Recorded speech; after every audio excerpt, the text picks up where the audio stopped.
Welcome back, everybody.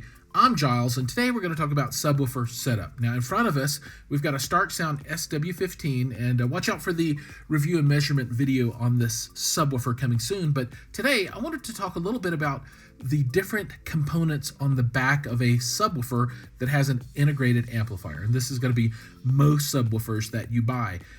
It might look a little daunting because there's a lot of stuff here, but in reality, it's pretty straightforward. And we're going to cover it right now. So at the top, you're going to have some way to get signal into your subwoofer. And you'll see this quite often laid out like this. You might not have the XLR or the balanced inputs on lower cost subwoofers, but this one is nice because it's got both, and you've got line in, subwoofer in, and then you're balanced in and balanced out. So if you have a single subwoofer input cable, so if you've got an AVR and you've got a subwoofer out, which is a single strand of RCA cable, and your subwoofer has a subwoofer input, put it there. Now, if you have a subwoofer that has just a line in left and right, and you have the one cable, typically you'll be able to plug that into the R, or you can buy a splitter, a Y adapter, and plug into both. I think in reality, in most subwoofers, you could plug into either of these and it doesn't make a difference. The reason that you have a left and right input is if you're using this not in a home theater, but you're using it in a two-channel system, you can take the subwoofer from your right channel and the sub from the left channel and plug it in, and it'll aggregate both of those inputs and play all of the bass through the one sub. So in home theater, not terribly important, but this becomes more important if you're in a two-channel environment. Now, down to the balanced input, this has a single input. So if you have a processor that has subwoofer out for XLR, this is where you'll plug it in. Now, the output will just take whatever's here and send it out. So if you want to daisy chain two of these together, you can just set the sub next to this one and then use a shorter XLR cable and chain those. So that's pretty cool. If you wanted to chain up here with RCAs, you'd need to use some kind of Y adapter and pull a Y off of that and plug into the next sub. You can do that pretty much as many times as you want to. Don't worry about, how many can I string together? You can string together as many as you have. You won't have too many that'll cause a problem. Now, that's pretty straightforward. These here are where people get mixed up just a little bit. So volume is exactly what volume is. The higher it is, the louder it gets.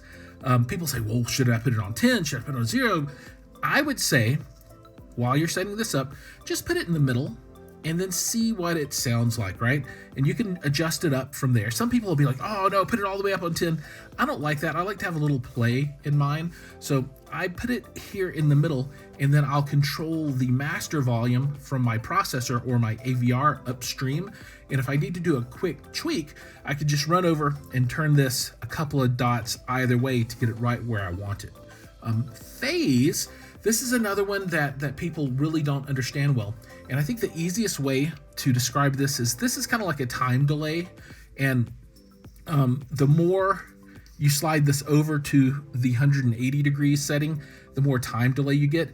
So to start with, if you have an AVR that's going to deal with time alignment for you, so it'll add in 4 seconds of time delay, that kind of thing, just set it to 0 and you don't have to worry about it, and let your processor figure that out. Now, if you're using this in a two-channel system and you have this offset from your mains a bit, you might want to play with the phase or the time delay to help blend that with your mains a bit.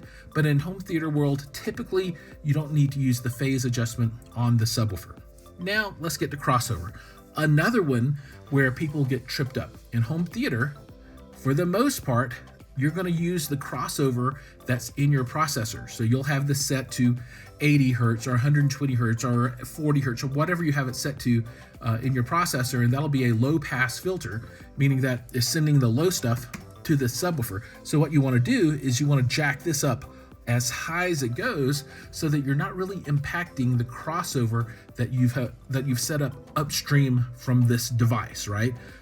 If you are using this in a two-channel system, you'll want to set this where it blends best with your mains, right?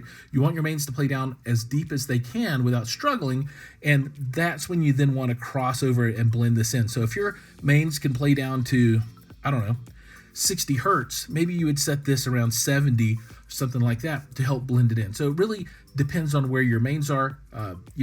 where they start dropping off on the low end is approximately where you'd want to have this crossover set up, so you can blend this well with the speakers that are reproducing the highs. Like I said though, in home theater world, just set it all the way over maximum. So phase is going to be the minimum, crossover will be set to maximum. You can set volume in the center to start with. Now, power, you have off, auto, and on. This one doesn't have a 12-volt trigger. I will usually set this to auto, and what happens is when the subwoofer senses a signal coming in from your processor, it'll go ahead and kick on and play. If you want it on all the time, there. If you want it off all the time, over here. Power, self-explanatory. Just remember, the O is when things are off and the line is on. I sometimes forget that. This is for an open circuit, meaning that there's no continuity, so it doesn't work. And that's a closed circuit and things are working. And then you got power, straightforward, right?